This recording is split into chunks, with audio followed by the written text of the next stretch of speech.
igihugu cy'Amerika kuri intwaro shasha ya President Donald Trump ko afise umugambi wo kwirukana muri icyo gihugu abanyamahanga badakwijije ibyangombwa. Ati twarabonye ku rubuga ngurukana bumenyi n'abarundi liste y'abarundi bari muri abo bashaka kwirukanwa mu minsi ya vuba.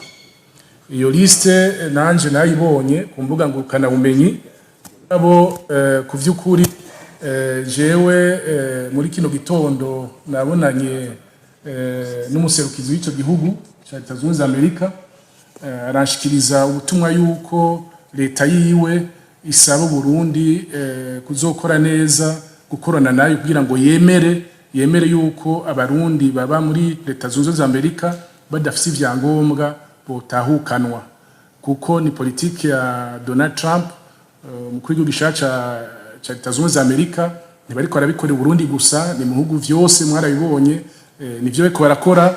Murumva rero yuko natwe toheza ngo tudadaze ngo ntitwemere ko abarundi baza kandi babaje mu gihugu cyabo.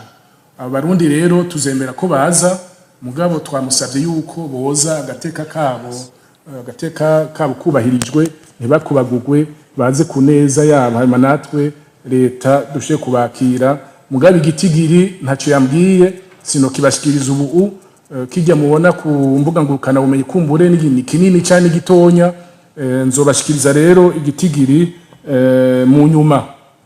Wanabajije n'ibijanye n'imfashanyo ya Leta Zunze za Amerika yuko yavuze ko igiye kuzirahagarika imfashanyo mu bihugu bimwe ku ntwari ya Donald Trump. Cyo nomenya nuko abarundi turagira amataxe muri Leta Zunze za Amerika bahagaritse cyangwa bakagabanya kuduha amahera biba nk'inkebuzo kugira ngo dukore twese dufise ingufu tugwiza umwimbu dushobore kwimenya tutazeyinze.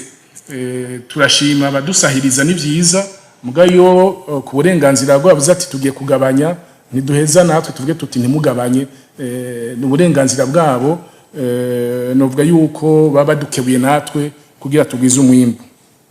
Alors